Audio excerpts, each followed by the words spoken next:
Aimez l'Éternel, vous tous ses bien-aimés. L'Éternel garde les fidèles, et il rétribue avec surabondance celui qui agit avec orgueil.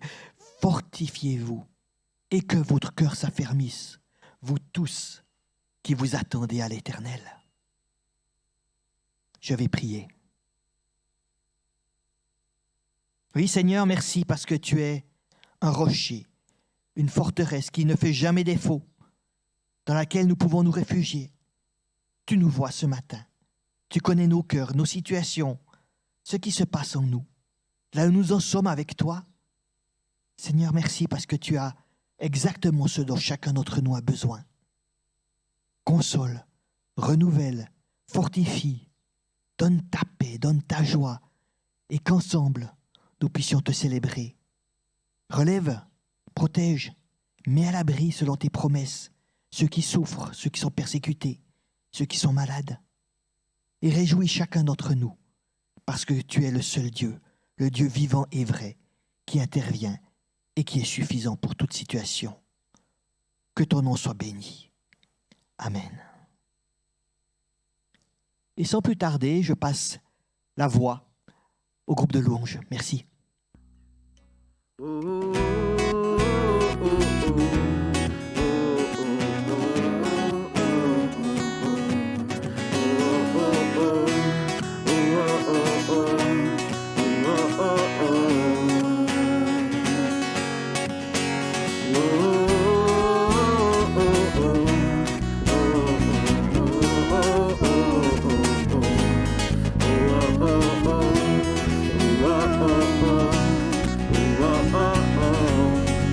L'Éternel. L'Éternel est mon berger, de rien je ne manquerai. Oh mon âme, chante mon âme, pas à pas il me conduit, au bord des eaux calmes je le suis. Oh mon âme, chante mon âme. Oui, toujours le bonheur et la grâce m'accompagneront devant sa face, dans sa présence, tellement de joie, tellement de joie. Et tant qu'il se trouve auprès de moi, aucun mal, mon âme, tu ne craindras.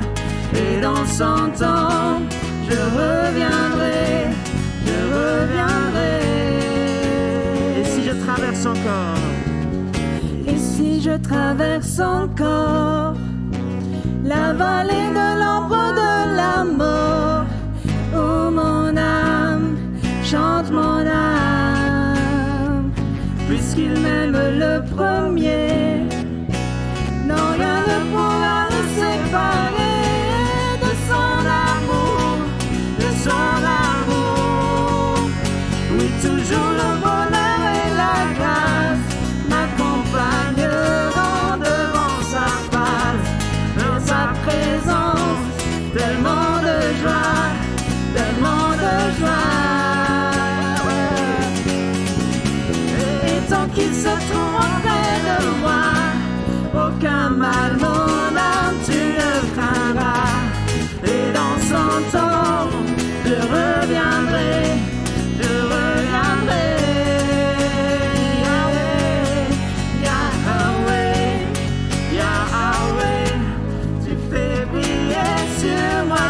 Soleil, Yahweh, Yahweh, ta lumière chassera les ténèbres. Yahweh, Yahweh, ta parole éclaire mon sentier. Yahweh, Yahweh, Yahweh. Bientôt il viendra me chercher, et dans sa maison j'habiterai. Oh mon âme, chante mon âme, sans cesse jusqu'à son retour. Mon âme chante son amour tous les jours, tous les jours.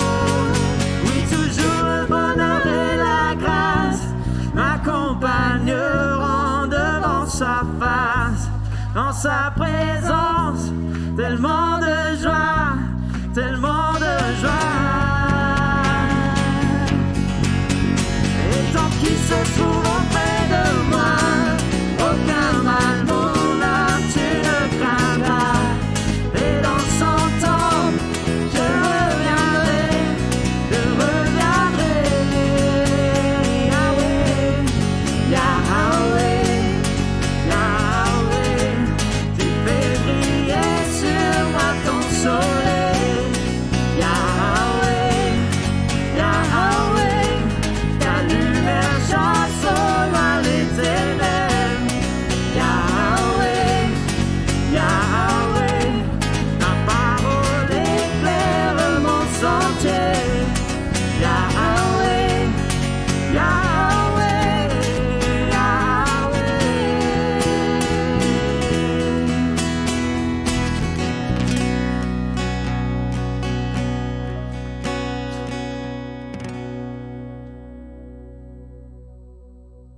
Vous pouvez vous asseoir. Alors, bonjour à tous. C'est la première fois que je parle devant l'Église. J'aimerais vous faire un témoignage sur ce que j'ai vécu durant ces 2 dernières semaines. Alors, pour vous mettre un peu dans le contexte, en fait, moi, je suis étudiante en informatique, en master. Et puis, comme vous le remarquez peut-être, en informatique, les femmes sont minoritaires. Et puis, dans la classe où je suis actuellement, je suis la seule. Bref, notre prof dans ce cours-là, il nous propose de faire un projet. Et ce projet, il est à faire en groupe, c'est un groupe de 2. Et puis, les étudiants que je connaissais, qui suivent ce cours-là, que je connaissais depuis le bachelor, ils avaient tous un groupe. Et puis, comme l'enseignement reste à distance, du coup, je me retrouve seule et je devrais travailler avec quelqu'un que je ne connais pas. Et puis, j'ai dû envoyer un message sur le groupe à tous les étudiants. Est-ce que quelqu'un n'a pas encore de groupe et aimerait travailler avec moi? Et puis, il y avait un gars qui m'a répondu qu'il était seul aussi. Et puis, pour nous, c'était évident de former un groupe. Et puis, pendant qu'on travaillait ensemble, donc on s'appelait sur Teams, c'est comme sur Zoom. Et puis, on a travaillé ensemble et il y avait un moment où je devrais partager mon écran pour qu'on puisse travailler sur mon ordi. Et puis, c'était à lui de dire les choses et moi, je l'exécute. Et puis, en fait, dès la première conversation qu'on avait, je ne le sentais pas. Il avait des comportements que je n'ai pas aimés, dans le sens où il n'est jamais content. Il s'énerve dès qu'il y a quelque chose qui ne va pas dans sa direction. Et puis, pendant qu'on travaillait ensemble, comme le français n'est pas ma langue maternelle, des fois, j'ai du mal à le suivre, j'ai du mal à le comprendre. Et puis, dès qu'il y a ça, il me criait dessus. Quand il me dit quelque chose et que je n'ai pas compris, il me criait dessus. Il m'a dit, mais j'ai dit de faire comme ça, mais pourquoi tu fais ça? Par exemple, j'étais perturbée, il m'a dit d'aller à gauche, par exemple, et moi, j'étais allée à droite et il me criait, mais j'ai dit à gauche. Et c'était très, très fort, ça m'a vraiment blessée. Et puis, en même temps, je priais, je dis, Seigneur, j'en peux plus, je suis mal. Et j'ai subi ça pendant peut-être 4 heures de discussion. En fait, ce jour-là, c'était 2 jours avant le rendu du projet. Du coup, je n'ai pas voulu le contredire parce que notre projet ne fonctionnait pas encore à ce moment-là. Et puis, j'avais quand même la paix. Et puis, entre-temps, on a demandé de l'aide au prof et puis il nous a aussi aidés dans le projet en question. Et puis, on a pu rendre à temps. Et pendant, en fait, la semaine d'après, c'était jeudi dernier, on avait une présentation. C'était la présentation de notre projet. Du coup, la veille, donc le mercredi, on devrait s'appeler pour faire un point, pour dire qui dit quoi, pour dire ce qu'on va dire, pour faire le PowerPoint pour montrer notre présentation. Et dans cette présentation-là, en fait, il fallait montrer un graphe Dans ce graphe-là, en fait, on doit montrer la performance de notre projet. Et puis, c'est moi qui me suis occupée de ce graphe-là. Bref, le jour J est arrivé, donc le jeudi, il y avait 3 groupes qui passaient avant nous. Et puis, on était tous là, tous présents pour voir les présentations des autres groupes. Et puis, leur graphe était vraiment différent des nôtres. Et puis, comme il n'a pas vraiment confiance en moi, il m'a écrit « Mais tu es sûr que tu as mis la bonne version du graphe? On dirait que c'est faux. » En fait, la différence, c'est que le nôtre, si on regarde notre graphe, elle est trop bonne. La performance, elle est trop bonne par rapport aux autres. Du coup, il avait un peu peur parce qu'on n'avait pas peut-être bien travaillé. Et puis, j'ai dit « Oui, c'est la bonne version. » Et puis, notre tour est passé. Et puis, en fait, à chaque fin de présentation, il y avait le prof qui donne un retour sur la présentation. Et à la fin de notre présentation, il nous a dit « Est-ce que vous pouvez revenir sur le graphe que vous avez montré ?»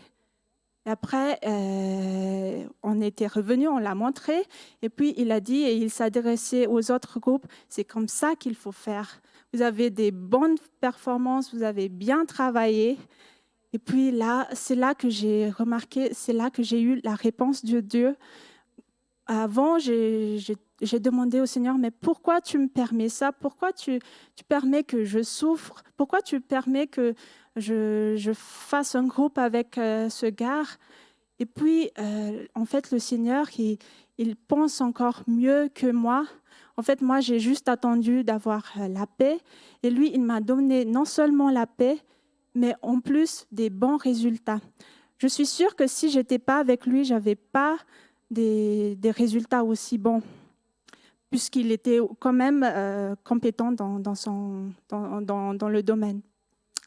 Et puis, pour conclure, j'ai 2 questions à vous poser. Qui, en ce moment-là, qui parmi vous n'a pas de problème, n'a aucun problème, genre tout se passe bien, nickel, dans la vie privée, dans la vie avec le travail, les études? Bon, moi, j'ai résolu mon problème, certes, mais j'ai encore d'autres. Ma deuxième question, c'est que qui parmi vous avait déjà vécu un problème et a senti que le Seigneur était arrivé à notre aide? Qui? Oui, c'est tout le monde. Alors, je vous dis et je vous confirme que notre Dieu, il ne change pas.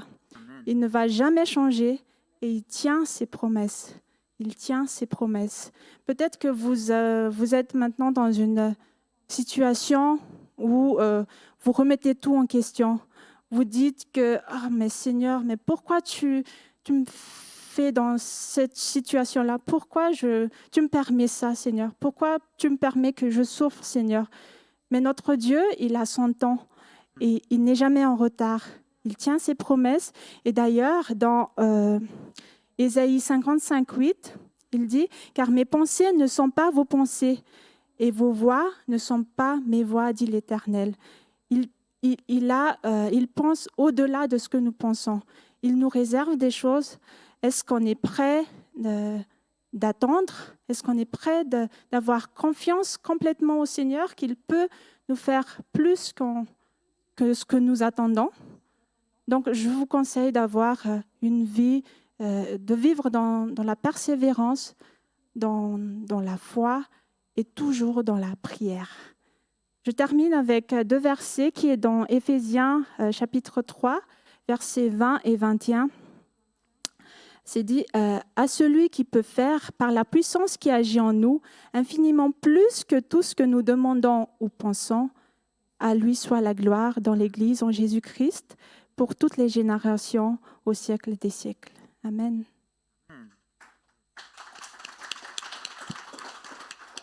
Beaucoup. Oui, on va continuer directement avec la louange. Après cet exhortement, cet encouragement. Donc, louons le Seigneur ensemble et jouissons de sa présence, jouissons de qui il est pour nous, qu'il est notre sauveteur, notre rédempteur, celui qui connaît nos situations. et qui est digne de notre louange.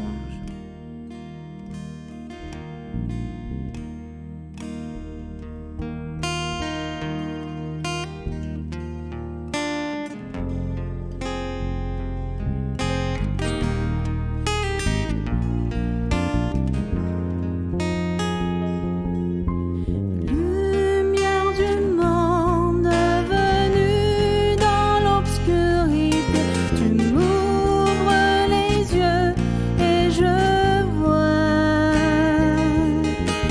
tant de beauté que mon cœur ému t'adore. Je sais que ma vie est en toi. Et me voici pour louer, me voici à tes pieds, me voici pour dire tu es mon Dieu, car tout en toi est beauté, tout en toi est grandeur, tout en toi est merveilleux pour moi.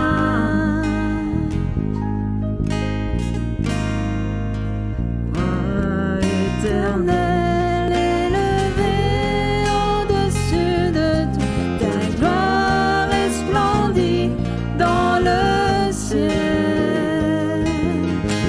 Tu es venu humblement sur cette terre, tu t'es donné par amour. Et me voici pour louer, me voici à tes pieds, me voici pour dire tu es mon Dieu, car tout en toi est beauté, tout en toi est grandeur, tout en toi est merveilleux pour moi. Me voici pour louer, me voici à tes pieds, me voici pour dire tu es mon Dieu, car tout en toi est beauté, tout en toi est grandeur, tout en toi est merveilleux pour moi. Je ne pourrais imaginer le prix payé pour mon péché. Non, je ne pourrais imaginer le prix payé pour mon péché. Non, je ne pourrais imaginer le prix payé pour mon péché. Je ne pourrais imaginer le prix payé pour mon péché. Et me voici pour louer, me voici à tes pieds, me voici pour dire tu es mon Dieu, car tout en toi est beauté, tout en toi est grandeur, tout en toi est merveilleux pour moi. Me voici pour louer, me voici à tes pieds, me voici pour dire tu Toi es seul est mon Dieu, Jésus, car tout en toi est beauté, tout en toi est grandeur, tout en toi est merveilleux pour moi.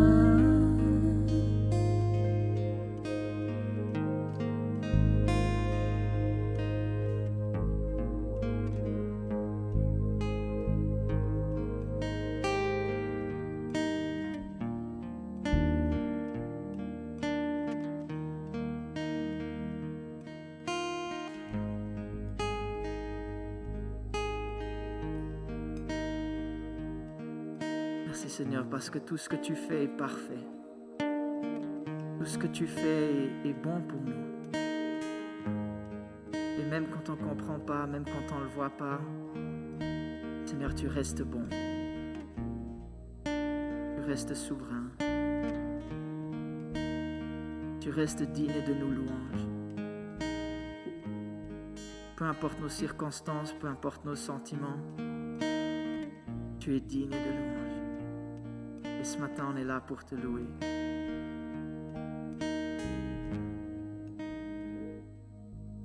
Vers toi, Seigneur, j'élève ma voix pour t'adorer, mon Sauveur, mon Roi. Reçois,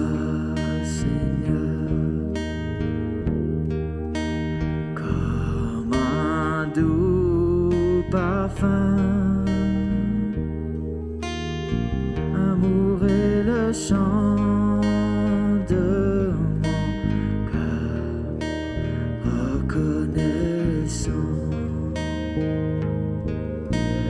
vers toi, Seigneur, vers toi, Seigneur.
Tout en toi est beauté, tout en toi est grandeur, tout en toi est merveille.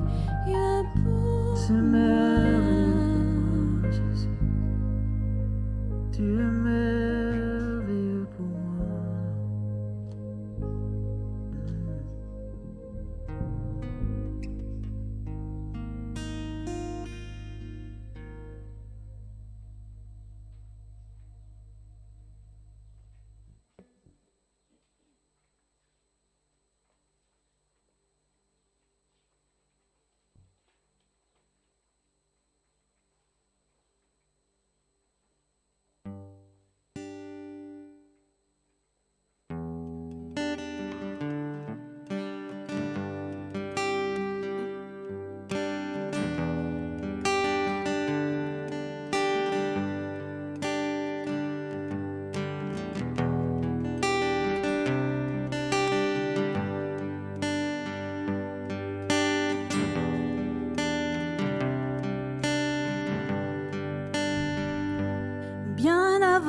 le chant qui créa l'univers, bien avant l'esprit qui planait sur la terre, bien avant que Dieu me forme de la poussière.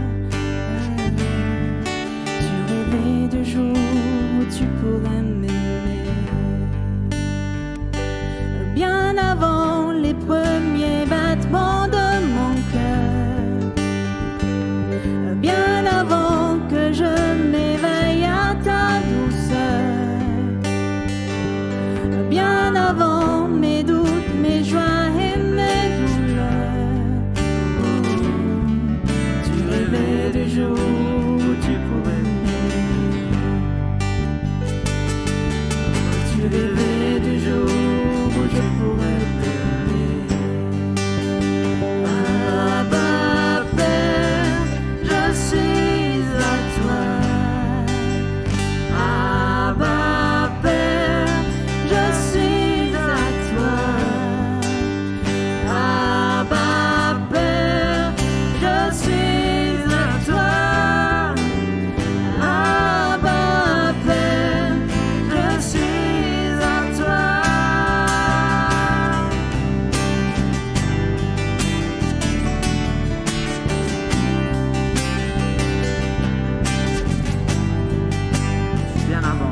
Bien avant que Jésus marche sur la terre, bien avant le Fils qui nous montre le Père,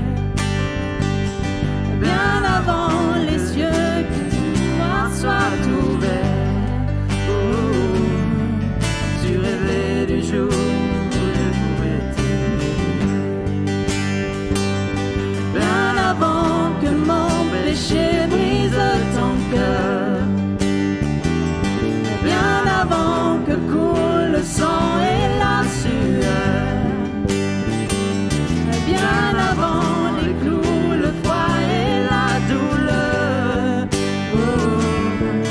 Tu rêvais du jour où je pourrais t'aimer. Oui, tu rêvais du jour où je pourrais t'aimer. Abba Père, je suis à toi.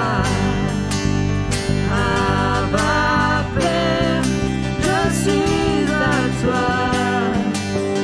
Abba Père, je suis à toi. Abba Père, je suis à toi. Abba Père, je suis émerveillé, saisi par l'immensité de ton amour pour moi. Abba Père, c'est grande ta tendresse, ton cœur est grand ouvert et je m'implonge dans tes bras. Abba Père, je suis émerveillé, saisi par l'immensité de ton amour pour moi. Abba Père, c'est grande ta tendresse, ton cœur est grand ouvert et je m'implonge dans tes bras. Abba Père, je suis à toi. Abba Père, je suis à toi. Abba Père, je suis à toi. Abba Père, je suis à toi.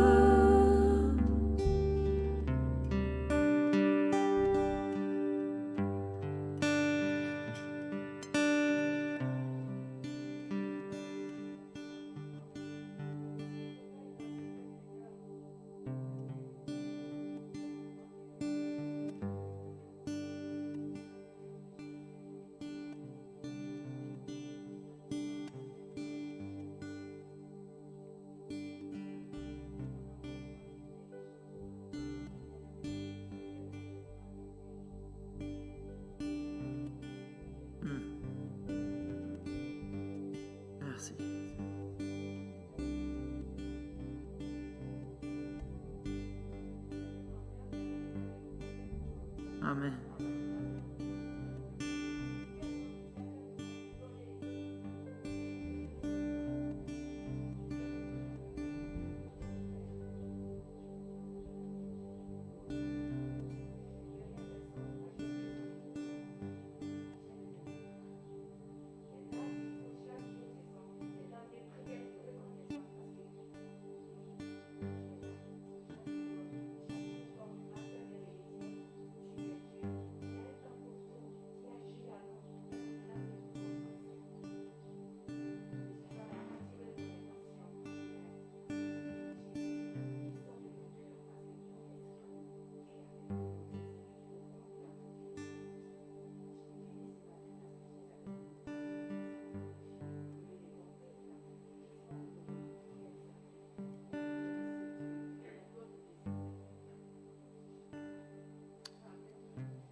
Ô Dieu créateur, là au départ, bien avant le début des temps,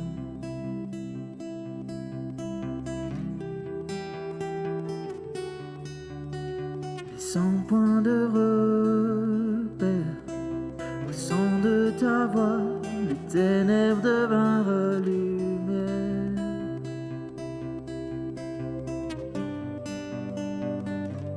Et quand tu parles, ton milliard de galaxies voient le jour. Les planètes sont façonnées par ton souffle. Les étoiles t'adorent, je t'adorerai. Je vois ton cœur dans tout ce que tu as fait. Chaque étoile qui brille témoignant de ta grâce.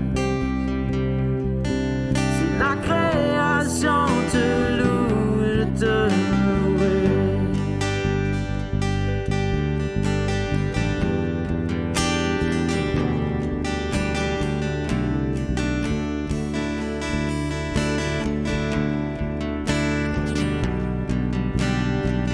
Dieu de promesses, parole est vraie, aucun mot n'est vide ou futile.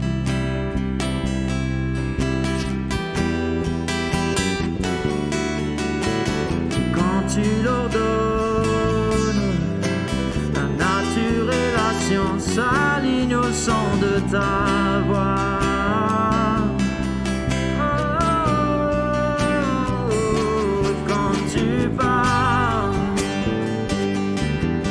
Cent milliards de créatures pleines de vie, en évolution vers tout ce que tu dis. Si elle parle ta nature, j'en parlerai. Je vois ton cœur dans tout ce que tu as fait. Couleur du ciel, une œuvre de ta part. Si la création te suit, je te suivrai.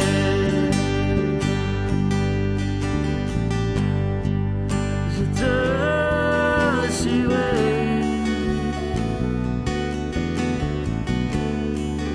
Je te suivrai.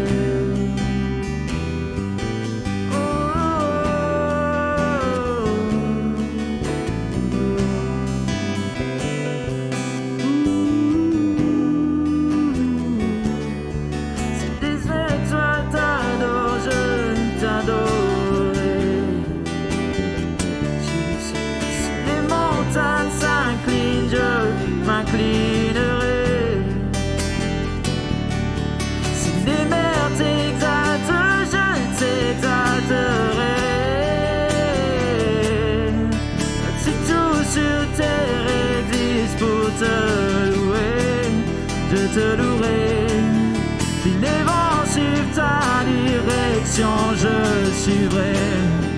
Oh, si les pères silencieux chantent, je chanterai. Si la somme de nos louanges semble infime, alors nous chanterons encore et encore.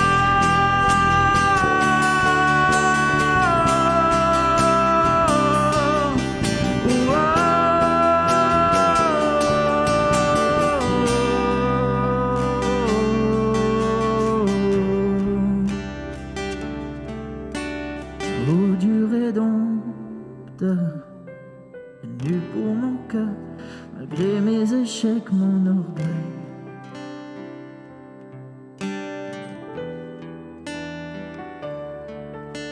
Et sur cette colline, la lumière du monde est laissée à l'obscurité. Et quand tu parles, mais quand tu parles, mes 100 milliards d'échecs disparaissent.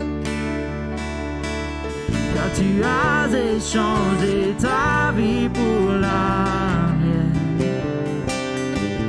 Dans ta victoire, en tombeau, j'ai la victoire. Je vois ton cœur dans tout ce que tu as fait. Tu nous tisses dans le chef-d'œuvre de ton amour. Si tu as tout donné, je veux tout donner. Je vois ton cœur sous les milliards de facettes. Chacune un enfant si précieux à tes yeux. Si tu as choisi d'aimer, je veux aimer. Comme tu le referais 100 milliards de fois.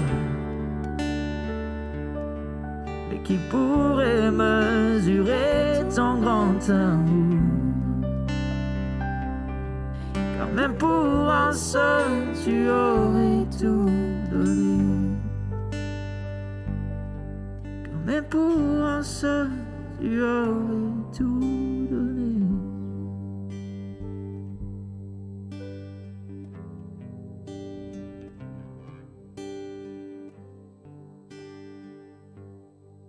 Mais merci Seigneur que tu es ce Dieu qui a tout donné pour nous. Ce Dieu qui ne faillit pas. Ce Dieu qui reste le même, qui est éternellement fidèle. Et Seigneur, on veut choisir de t'aimer, on veut choisir de te louer, même quand on ne le sent pas, même quand nos situations nous disent autre chose. On veut se décider pour toi et dire oui, aujourd'hui encore, je te suivrai, peu importe où tu me diriges. Abba Père, je suis à toi, chaque jour de la semaine. Je t'appartiens et je veux te suivre. Seigneur, viens avec nous dans le restant de ce culte. Aide-nous à comprendre ta parole, ce que tu as à nous dire ce matin. Aide-nous à te connaître juste un tout petit peu plus aujourd'hui. À t'aimer juste un tout petit peu plus aujourd'hui. À devenir juste un tout petit peu plus comme toi. De pouvoir t'imiter, de pouvoir connaître ton cœur, de pouvoir faire les choses que tu as préparées à l'avance pour nous de faire. À toi la gloire, à toi le règne, au siècle des siècles.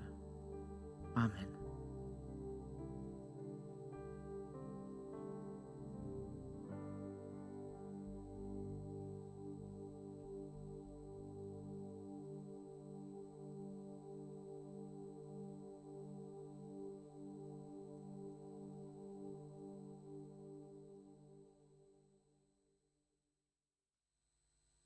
Voilà, bonjour à chacun.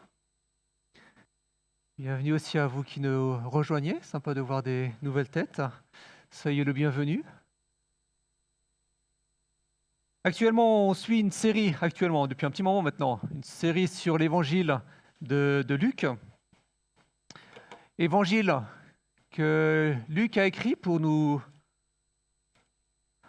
rappeler la vie de Jésus-Christ, pour encourager la foi de ceux à qui il écrit, ou simplement pour faire connaître vraiment qui est ce Jésus-Christ, à ce Théophile qu'il écrit, qu'il puisse avoir l'assurance de la vérité de l'enseignement qu'il a reçu, parce que Luc s'est lancé dans un travail d'historien pour rechercher, aller auprès des témoins oculaires pour écrire cette vie de Jésus-Christ.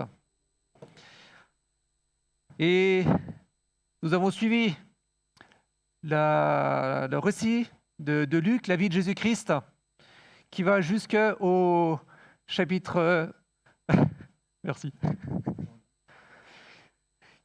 Jusqu'au chapitre 20 actuellement, où Jésus a fait son parcours à Jérusalem pour enseigner ses disciples et nous montrer qui il est vraiment. Et nous sommes ici arrivés à Jérusalem et nous allons lire ensemble le chapitre 20, la suite, à partir des versets 20 jusqu'au verset 44, où Jésus, en arrivant à Jérusalem, s'est fait connaître comme le roi qui vient, le roi annoncé par les prophètes.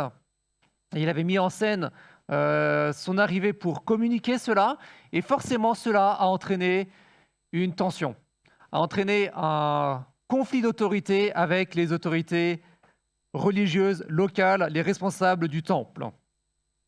Et nous sommes dans cette tension qui a commencé déjà avec le chapitre 20, les premiers 19 versets, et nous poursuivons ici avec le verset 20. Donc ils, c'est-à-dire les principaux sacrificateurs, et les scribes, c'est-à-dire les autorités du temple qui viennent confronter Jésus-Christ, ils se mirent à surveiller Jésus. Et ils envoyèrent des espions qui se donnaient l'allure d'être de bonne foi pour le prendre à l'une de ses paroles et le livrer aux magistrats et à l'autorité du gouverneur. Ces gens lui posèrent cette question. « Maître, nous savons que tu parles et enseignes avec droiture et que tu ne fais pas de considération de personne, mais que tu enseignes la voie de Dieu selon la vérité. Nous est-il permis ou non de payer l'impôt à César ?» Mais Jésus, remarquant leur fourberie, leur répondit. « Montrez-moi un denier. De qui porte-t-il l'effigie et l'inscription ? De César, dirent-ils.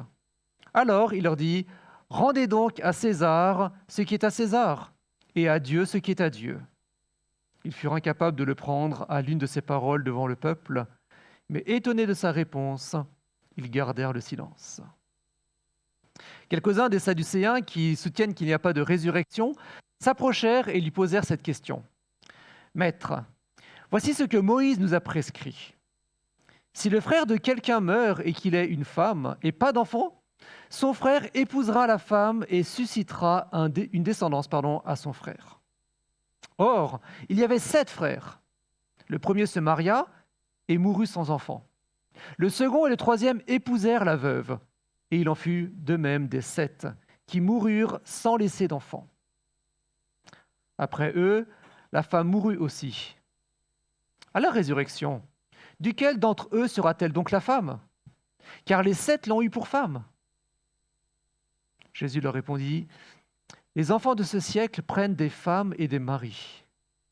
Mais ceux qui seront trouvés dignes d'avoir part au siècle à venir et à la résurrection d'entre les morts ne prendront ni femme ni mari. Ils ne pourront pas non plus mourir, parce qu'ils seront semblables aux anges et qu'ils seront fils de Dieu, étant fils de la résurrection.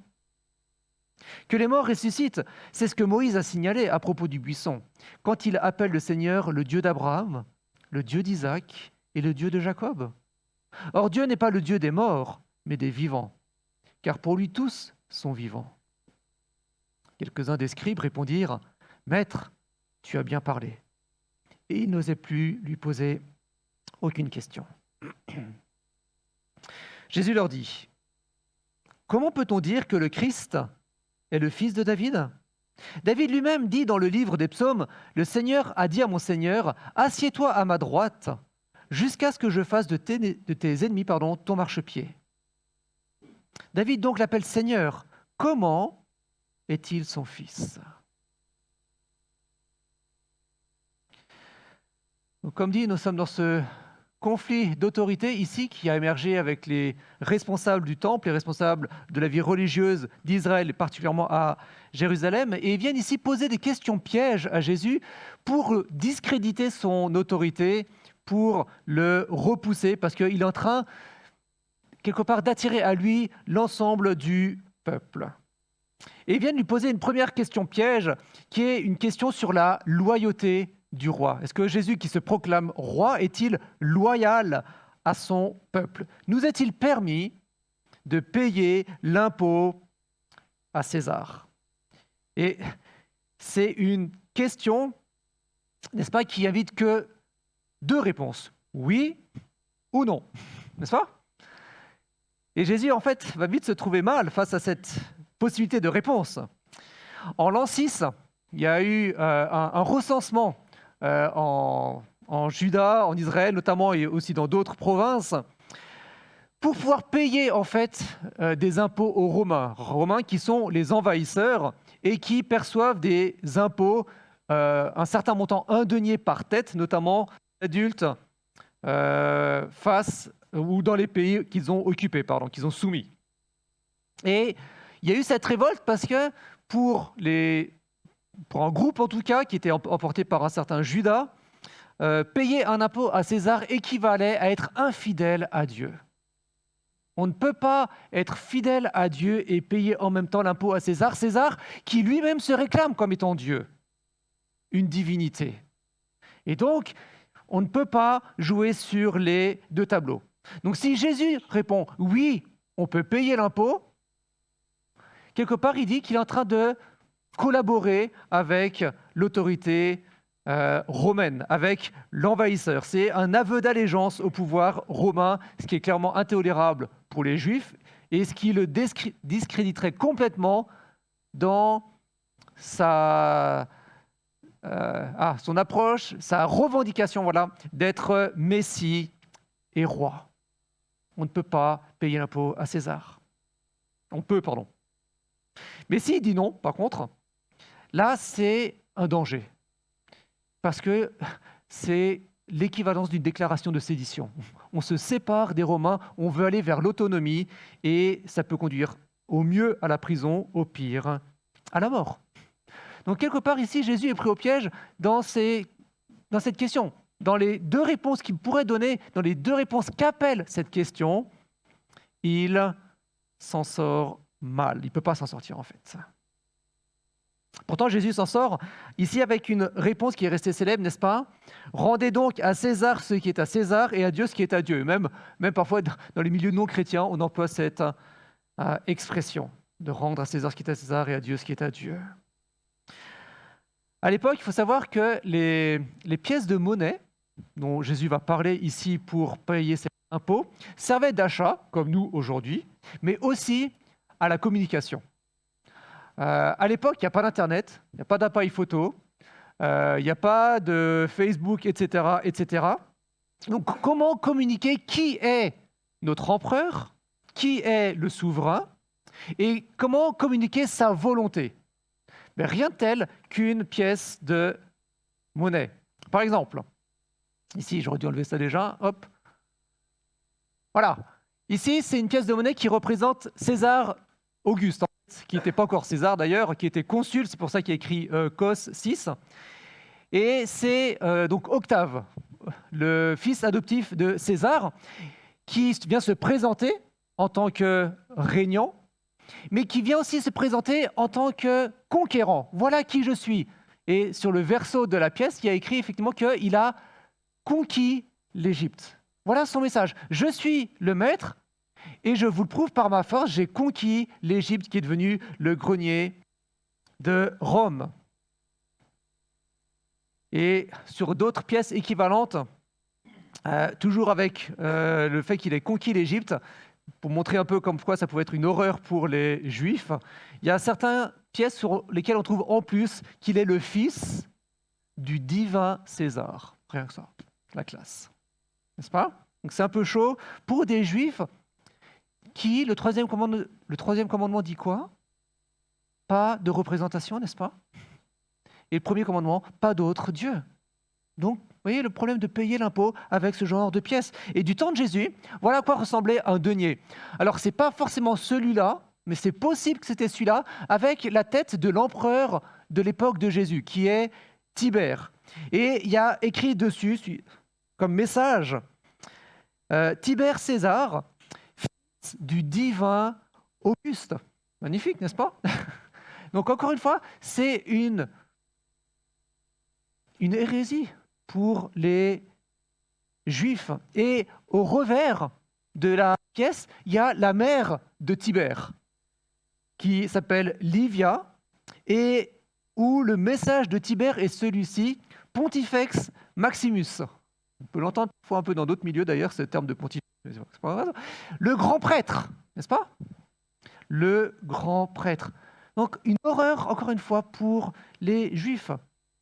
Donc ces pièces qui étaient là pour refléter le gouvernant, son autorité et ses exploits. Elles parlent de lui. Elles reflètent qui il est.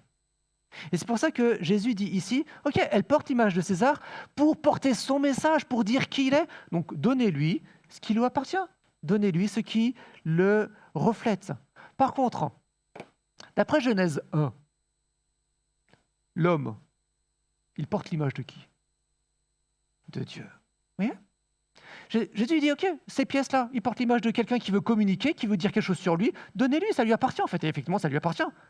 Mais l'homme, il porte l'image de quelqu'un d'autre. Il porte non pas l'image de César, il porte l'image de Dieu d'après la volonté créatrice de Dieu. Ils sont créés par lui et c'est lui.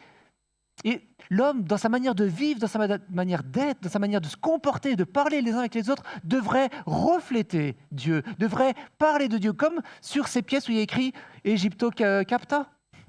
Sur nos têtes, sur nos manières de vivre, il devrait écrire Gloria Théo, n'est-ce pas? Pas toi. Hein?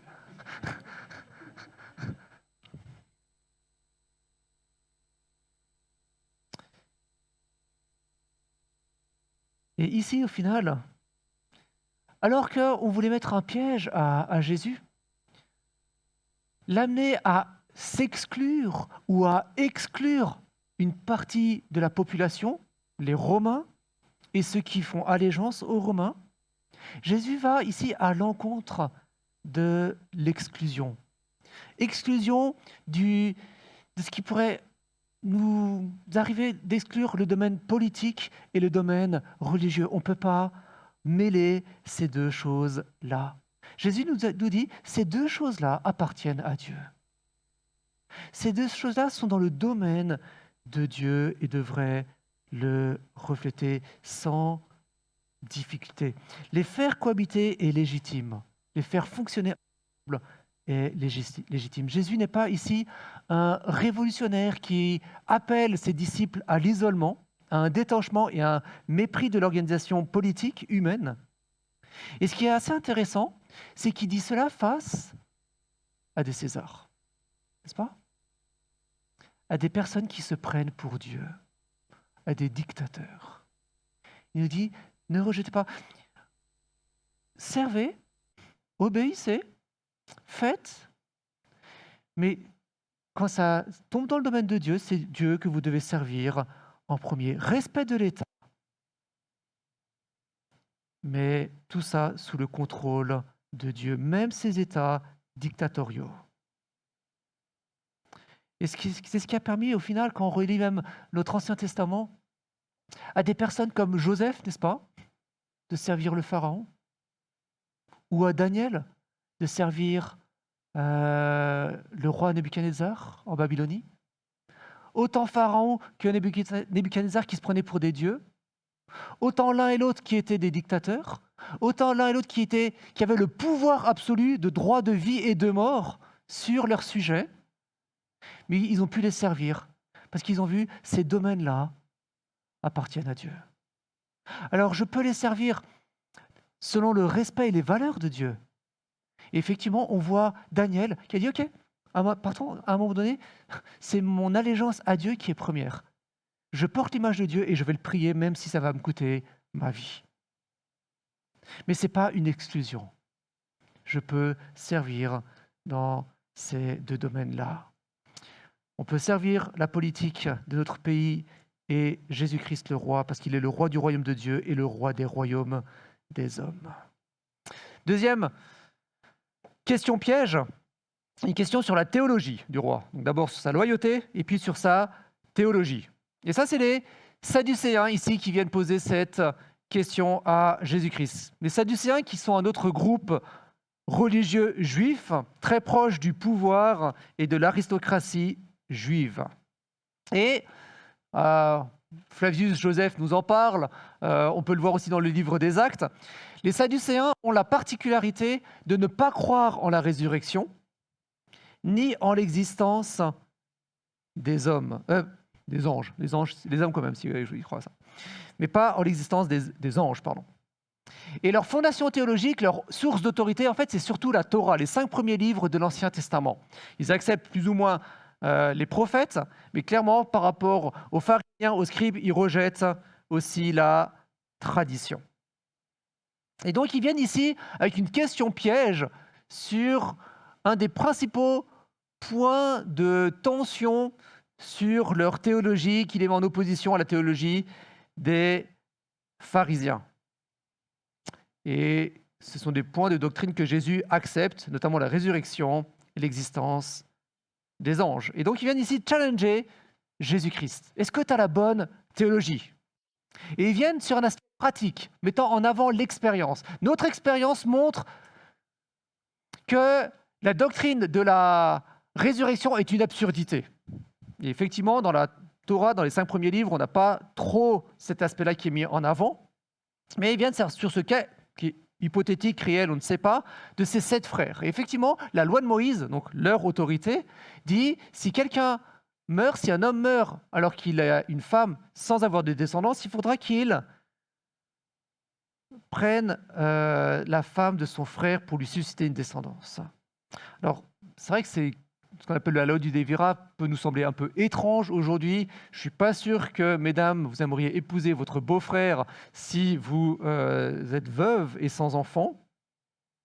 Et cela peut nous choquer, mais voilà, faut se rappeler qu'à l'époque, c'est quand même une aide sociale qui est mise en avant au travers de cela, qui existe en Israël, dans d'autres pays, et encore, il n'y a pas très longtemps, ça existait aussi dans d'autres pays, notamment en Afrique, et j'ai même lu de quelqu'un de non-croyant qui rapportait, parce que dans un pays africain, on voulait arrêter la loi du Lévira et laisser la liberté aux femmes. Et cet observateur disait la chose suivante, si on l'arrête, pas de problème pour l'arrêter, mais il faut proposer une autre mesure, une autre protection sociale pour ces veuves-là. Parce qu'en fait, au final, c'est d'abord une protection sociale pour les femmes. Ça, c'était la petite parenthèse. Donc, le cas de ces 7 frères pose ici problème. De qui sera-t-elle la femme? Et la réponse de Jésus ici est remarquable sur 3 aspects. D'abord, par la réponse elle-même. Deuxièmement, par l'autorité que Jésus invoque pour sa réponse. Et troisièmement, pour le déplacement du centre de la question. Alors, la réponse elle-même, proprement dite. Ce qui pose problème ici aux Sadducéens, c'est qu'ils voient la résurrection comme un simple prolongement en fait, de la vie sur Terre. La résurrection pour eux, c'est une absurdité parce que si en fait on se marie et qu'on meurt et qu'on retrouve et que notre conjoint, c'est pas un problème de retrouver le conjoint, mais avec toute la faiblesse après et encore pour remourir, à quoi bon? Ça n'a pas de sens cette notion de résurrection. Mais Jésus ici les reprend en mettant en avant que dans l'enseignement de Dieu, en fait, la vie de résurrection n'est pas simplement un prolongement de la vie sur Terre, mais c'est un dépassement complet de la vie ici-bas. C'est une nouvelle réalité qui n'est pas marquée par la mort, qui n'est plus marquée par la faiblesse, qui n'est plus marquée par les drames relationnels, par les tromperies, par le manque de confiance et également par cette relation unique et privée. Ça ne veut pas dire qu'il n'y aura plus de relation. Ça ne veut pas dire non plus que ce sera la débauche si c'est les maris et les femmes de tout le monde. Ce n'est pas ça dont le texte parle et dont Jésus parle. Mais il est en train de nous dire ici que on va pouvoir profiter d'une plus grande relation, d'une plus grande intimité, d'une joie et d'un comblement encore plus parfait que toutes les relations ici-bas nous ont procuré. Et c'est cette relation qui sera avec Dieu. Verset 36, ils seront fils de Dieu. Dans l'éternité à venir, nous serons fils de Dieu. Alors déjà, on peut l'être grâce à Jésus-Christ, mais ce sera l'intimité complète et totale que Dieu veut procurer. Voilà la joie de la résurrection. Et au final, cette relation que Dieu a voulu unique, intime, particulière, qui est la relation entre l'homme et la femme dans le cadre du mariage, n'est que une parabole vivante qui pointe vers cette plus grande intimité, n'est que un avant-goût de ce que Dieu veut donner.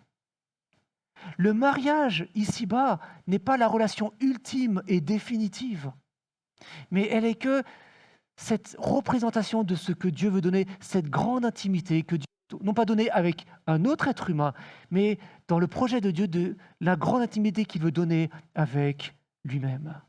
Voilà au final, c'est quoi la résurrection? La résurrection n'est pas simplement de vivre encore et vivre encore. La résurrection, c'est de vivre l'intimité avec Dieu. Et au final, quand on parle de paradis, d'après la Bible, le paradis, c'est ça. C'est la relation avec Dieu. C'est pas simplement l'absence de mort. C'est pas simplement l'absence de maladie. C'est pas simplement l'absence de faiblesse ou l'absence de toute autre difficulté. Le vrai paradis, d'après la Bible, c'est l'union intime retrouvée avec notre Créateur. Voilà ce qu'est la résurrection. Jésus met en avant, ça dépasse complètement ce qu'on peut connaître. Ici, ce sera beaucoup mieux. Sa réponse est remarquable aussi par l'autorité qu'il invoque ici pour affirmer sa réponse. Il invoque ici l'autorité, la source d'autorité des Sadducéens. Il se réfère effectivement au Pentateuque, au livre notamment de l'Exode. Quand Moïse appelle le Seigneur le Dieu d'Abraham, il ne dit pas « tu étais le Dieu d'Abraham, tu étais le Dieu d'Isaac ». Non, tu es. Et Dieu se présente comme « je suis le Dieu d'Abraham, le Dieu d'Isaac et le Dieu de Jacob ». Il est le Dieu de la vie. La résurrection existe parce que lui est le Dieu de la vie et non pas grâce aux capacités qu'on pourrait avoir. Et troisièmement, c'est par le déplacement du centre de la question que Jésus a accompli, où la réponse est vraiment remarquable. Regardez à nouveau le verset, je lis à partir du verset 34. Jésus leur répondit, « Les enfants de ce siècle prennent des femmes et des maris, mais ceux qui seront trouvés dignes d'avoir part au siècle à venir. » Jésus corrige, c'est vrai, la mauvaise conception des Sadducéens ici sur la résurrection, mais en remettant au centre ce qui est le plus important, ceux qui seront trouvés dignes. Et il étend cela même aux opposants des Sadducéens, verset 38, « Or Dieu n'est pas le Dieu des morts, mais des vivants, car pour lui, tous sont vivants. » Tous. Autrement dit, c'est à tous de se poser cette question, est-ce que je serai trouvé digne ? Autant que je sois sadducéen, qui ne croyait pas à la résurrection et qui est challengé ici par Jésus-Christ face à mon autorité que j'accepte, la loi de Moïse, mais aussi ceux qui croient à la résurrection et qui sont contents que Jésus ait repris les sadducéens. Autrement dit, la question la plus importante n'est pas est-ce qu'il y a résurrection ou pas. La question la plus importante n'est pas est-ce que j'ai la bonne théologie ou pas. La question la plus importante, c'est est-ce que je serai trouvé digne ou pas? Est-ce que je serai trouvé digne par Dieu au moment venu, au moment de ma mort? Est-ce que je serai trouvé digne de la résurrection? Et dans le récit de Luc, la seule chose qui nous rend dignes, c'est le sacrifice de Jésus-Christ. Et on l'a vu, c'est pour ça qu'il est allé à Jérusalem.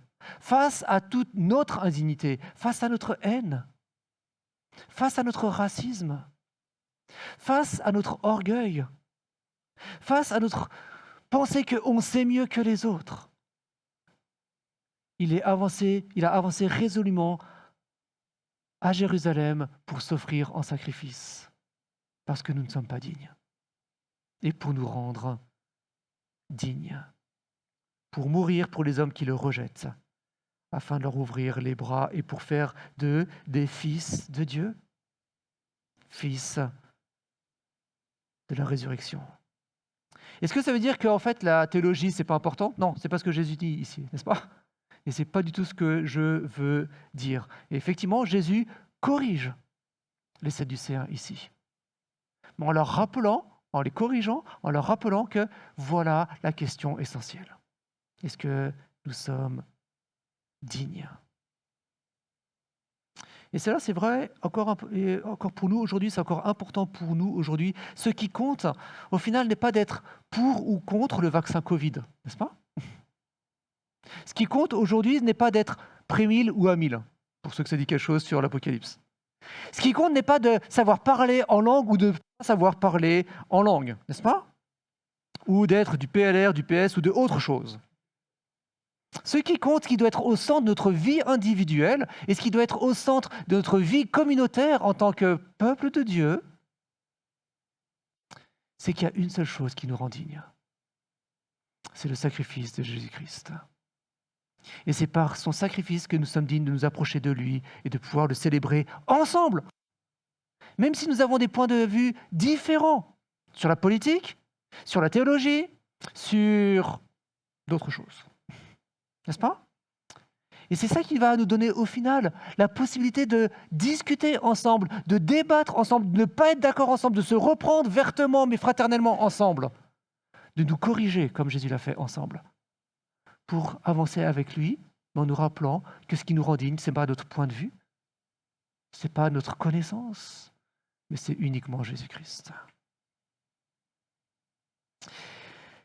Et finalement, face à ces questions pièges, Jésus, à son tour, maintenant pose la question qui est centrale. Parce que toutes ces questions n'étaient pas centrales. Et voici la question centrale, c'est la question sur l'identité du roi. Face aux autorités qui veulent le piéger, face à ses prétentions messianiques et royales, Jésus pose la vraie question, qui est le fils de David? Qui est-il vraiment? Et effectivement, plusieurs textes de l'Ancien Testament mettent en avant que Dieu va susciter un roi libérateur qui vient de la descendance du grand roi David, du grand roi par excellence qui a donné toute la lignée royale et auquel Dieu a fait une grande promesse. Premier grand texte qui nous montre cela, qu'un homme vient de la lignée de David, c'est 2 Samuel 7, où on trouve l'alliance davidique, où Dieu dit voilà, qu'il va toujours susciter un roi, un descendant à ce roi David. Mais notamment aussi, on peut trouver en Ézéchiel 37, où Dieu parle, tu leur diras, alors que le peuple est en exil, ainsi parle le Seigneur l'Éternel, me voici, je prends les Israélites d'entre les nations où ils sont allés. Je les rassemblerai de toutes parts et je les ferai revenir sur leur territoire. Mon serviteur David sera leur roi. Et ça ne parle pas d'une réincarnation, n'est-ce pas?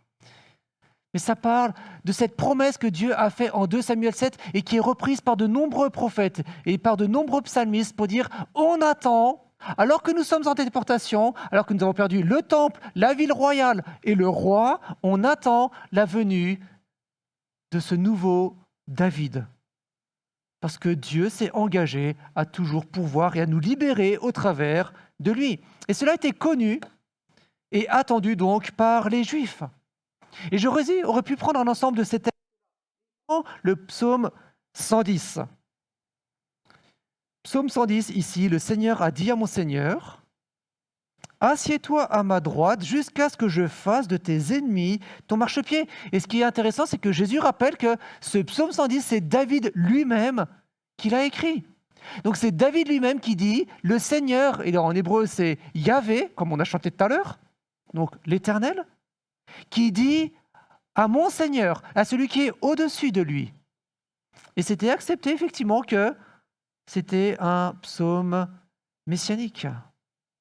Et le texte ici pose problème alors.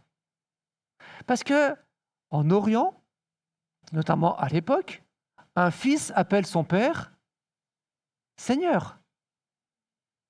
Mais jamais un père va appeler son fils Seigneur. Parce que le fils est automatiquement inférieur à son père.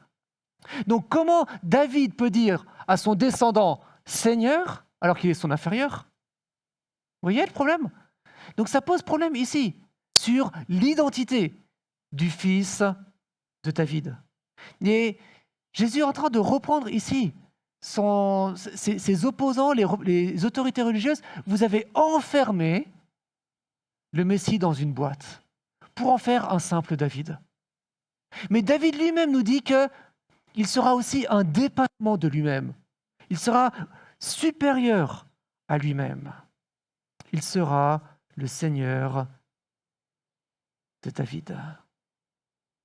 Il ne sera pas un recommencement. Et effectivement, Jésus pousse la citation jusqu'au 2e verset, jusqu'à ce que je fasse de tes ennemis ton marchepied. Autrement dit, ici, Jésus pose un point de tension entre le peuple et lui, entre les autorités et lui. Face à ce Messie, face à ce Seigneur, et non pas celui qu'on s'est construit, il y aura un choix à faire. Il y aura une position à prendre. On sera pour lui ou contre lui, mais il n'y aura pas d'entre-deux.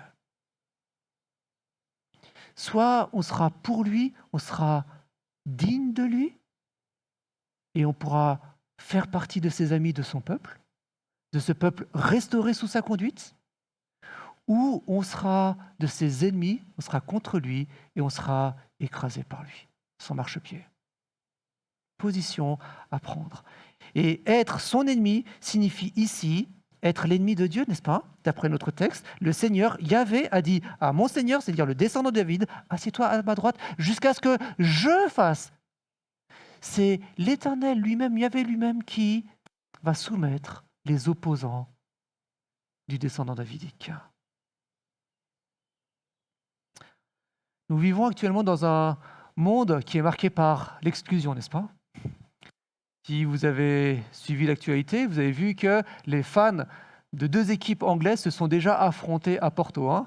Donc vive le déconfinement, il y a déjà de la bagarre qui se fait entre les fans de ces équipes anglaises. Ah là là, les Anglais, n'est-ce pas?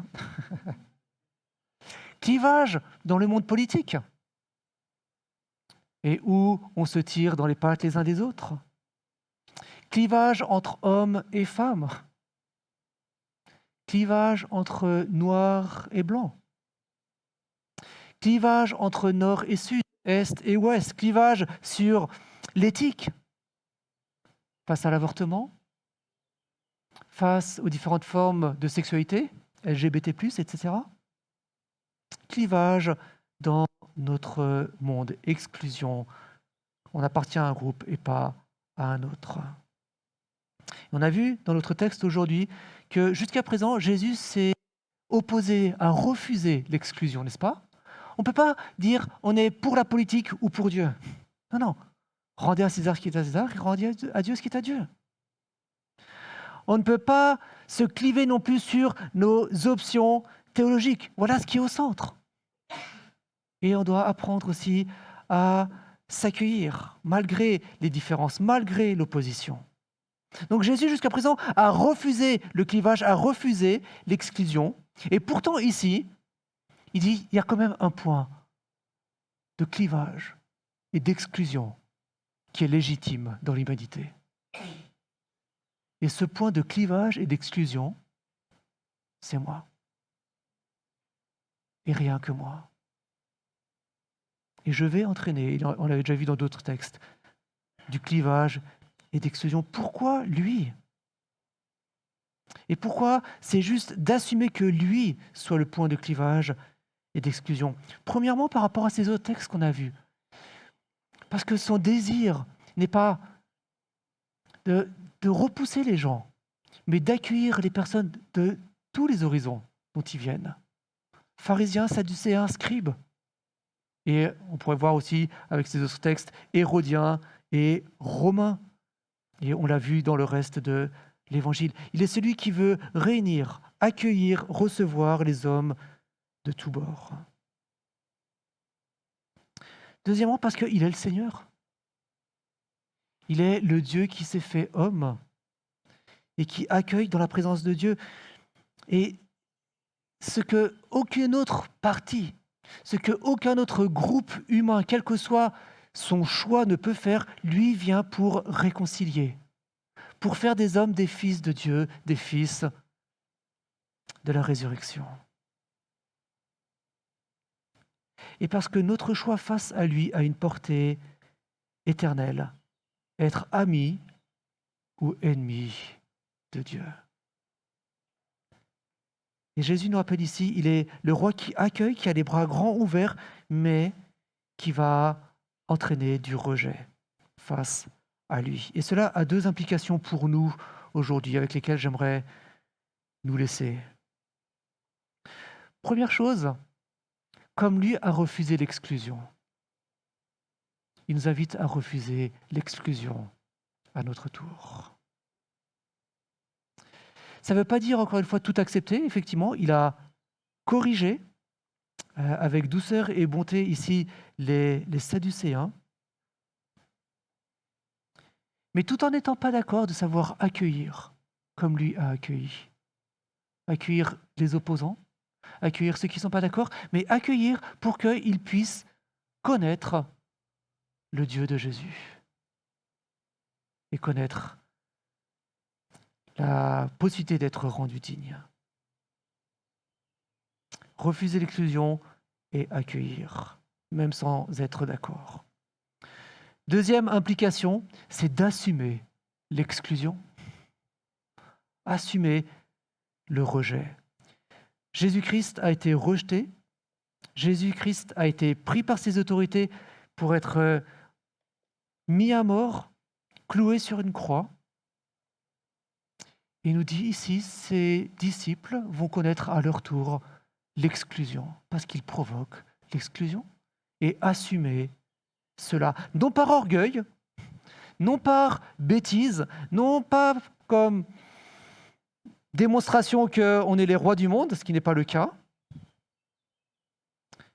mais en acceptant la liberté que Dieu donne à tous les hommes, et ne se refusant de forcer les personnes, que ce soit nos enfants, premièrement, d'abuser de notre position d'autorité et chaque être humain. Assumer l'exclusion comme respect et amour pour chacun avec le droit que Jésus-Christ a donné. Et encore une fois, comme témoignage au roi qui accueille tout en allant à la croix. Il invite, tout en assumant lui-même le fait d'être rejeté. Il nous invite à faire de même ici, de supporter la croix et le rejet comme lui l'a fait pour nous, qui l'avions exclu, qui l'avions rejeté. Et à notre tour, de pouvoir accueillir, tendre la main, faire connaître le Dieu qui rend digne. Et que ce soit lui qui soit le point de clivage, et non pas nous. D'autres manières d'agir. Et cela donc nous amène à cette question de Jésus-Christ qui est centrale encore pour nous aujourd'hui, qui est la plus importante. Qui est Jésus-Christ pour moi? Qui est Jésus-Christ pour toi? Le roi qui a l'autorité pour nous conduire dans tous les domaines de notre vie? Ou celui dont on veut se débarrasser et ne pas écouter? Je vous invite à prier.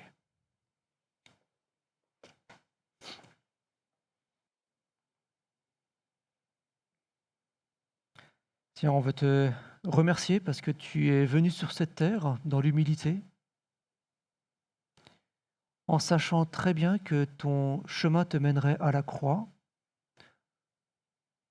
Tu es venu en assumant le fait d'être rejeté par ta créature, d'être méprisé, moqué, de devoir subir la honte de l'humiliation, de l'exposition publique dans la nudité, traité comme un criminel, pour que nous puissions te connaître et être rendus dignes par ton sacrifice à la croix. Là où tu as porté nos fautes, là où tu as porté nos rejets, notre orgueil, là où tu as porté nos erreurs. Et Seigneur, nous voulons te remercier aujourd'hui pour cela et agir à ta suite comme tes disciples dignes de toi. Pardonne-nous toutes ces fois où nous avons agi dans l'exclusion de ceux qui sont différents, de ceux qui pensent et qui vivent différemment. Alors que nous voyons à quel point toi tu as accueilli tous les hommes, que ce soit les plus religieux ou ceux qui vivent dans la débauche la plus complète. Tu n'as pas approuvé, mais tu as accueilli, tu as laissé venir vers toi, tu as cheminé avec, tu as parlé avec, pour corriger, pour conduire vers ta solution. Pardonne, Seigneur, nos exclusions, nous te prions. Apprends-nous à notre tour à accueillir toutes les personnes qui vivent autour de nous, afin de leur présenter qui tu es, afin qu'ils puissent te connaître, toi, comme le Dieu qui ouvre les bras, qui accueille tout en étant prêt aussi à corriger, mais qui laisse aussi cette liberté d'être rejeté. Apprends-nous à assumer aussi peut-être le rejet et la honte, d'être taxé d'intolérant, mais apprends-nous à le faire en étant respectueux de chacun, pour que en nous, on puisse te voir, pour que nous puissions porter ton image d'une manière digne de toi. Conduis-nous dans nos relations ainsi les uns avec les autres, mais aussi à l'extérieur de ton Église, je te prie. Amen. Voilà, nous arrivons gentiment à la fin de ce culte. Peut-être ce qui a été dit a suscité des réactions, des remarques. Donc vous pouvez vous connecter sur le site www.elf.ch et prendre contact. Et les responsables se feront un plaisir de vous répondre. Vous qui êtes ici dans la salle, profitez aussi de vous saluer et de discuter à la fin du culte. Et puis encore, dernière annonce aussi, je vais passer tout de suite la parole à Ouli. Mais il y aura des modifications aussi par rapport à la loi Covid à partir de la semaine prochaine et vous recevrez une information via les canaux habituels de l'Église. Donc, soyez attentifs aux messages qui viendront. Voilà. Ouli, si tu veux venir. Les annonces font suite à la première partie de la prédication, de rendre à Dieu ce qui est à Dieu, de rendre à César ce qui est à César et à Dieu ce qui est à Dieu. Si nous avons été appelés par Jésus d'être soumis même à des personnes dictatrices, nous pouvons être reconnaissants qu'en Suisse, nous avons des autorités qui nous autorisent, qui nous soutiennent même dans la possibilité d'avoir des cultes. C'est vraiment un sujet de reconnaissance que même pendant cette pandémie, nous avons pu nous réunir et nous avons fait aussi de notre possible pour leur être soumis. Et merci aussi à chacun de vous d'avoir respecté les règles. Comme Patrick vient de le dire, il y a une ouverture qui se fait dans le sens qu'à partir de demain, en fait, les rencontres sont de 100 personnes, respectivement la moitié de la capacité de la salle. Donc chez nous, on va pouvoir se réunir jusqu'à un maximum de 60 personnes, ce qui fait que vous aurez un peu plus de place sur les listes d'inscription. Et après, les 60 personnes, c'est vraiment la limite absolue. Donc, nous essayons de ne pas l'atteindre, bien sûr. C'est pour ça qu'on fait la liste plus courte. Une deuxième chose, vous allez retrouver dimanche prochain les chaises dans la salle disposées comme d'habitude, comme avant Covid. Ça ne veut pas dire que vous pouvez vous asseoir comme avant Covid sans respect des distances, mais ça nous aidera à mieux gérer le plus grand nombre de personnes. Et nous vous prions de laisser toujours une place de libre entre les ménages, à gauche, à droite, devant et derrière. Et merci d'y faire déjà attention vous-même, comme ça vous allez grandement faciliter le travail des personnes responsables de l'accueil. Toujours laisser une place de libre entre chaque ménage dans chaque direction de l'espace. Je profite aussi de vous inviter à l'Assemblée générale du 18 juin. Marquez cette date dans votre calendrier si ce n'est pas encore fait et vraiment nous vous encourager à venir en personne. Ça fait bien plus d'une année que nous ne nous sommes plus vus. Non, pas plus d'une année, ça fait bientôt 2 ans que nous ne sommes plus vus à l'Assemblée générale en présentiel. Il y a des décisions importantes à prendre, vous l'avez vu dans la convocation, et nous avons loué l'auditoire Édouard Gremont qui prend 200 personnes. Donc vous avez vraiment, pour ceux qui craignent pour les distances, vous avez la sécurité. On pourra vraiment faire cette assemblée selon les règles et chacun peut se sentir sûr, même s'il vient en présentiel. Donc nous vous invitons chaudement à venir. Bon dimanche aussi de ma part, soyez bénis et à dimanche prochain. Merci Uli, et nous terminons ici notre culte. Je vous souhaite à toutes et à tous un très bon dimanche et à dimanche prochain. Merci.